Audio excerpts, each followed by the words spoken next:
Sometimes we hear or read reports about higher states of consciousness gained by using mind-altering drugs. I am not for or against the use of drugs, and since time began, our species has used drugs to gain access to the superdimensional levels of reality.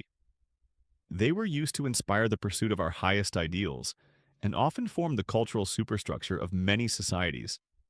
However, a person has learned to surrender his ego identity through the practice of meditation. The experience of apparently dying during this experience can be most frightening, and in fact, may totally unbalance us.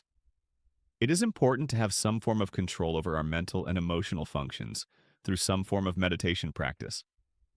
We can become victims of our own unresolved mental aberration, which can be carried over into this heightened experience.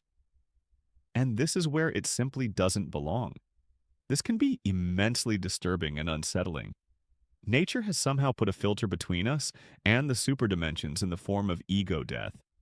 Unless we have practiced ego death on a daily basis, we will be unable to find entry into this dimension.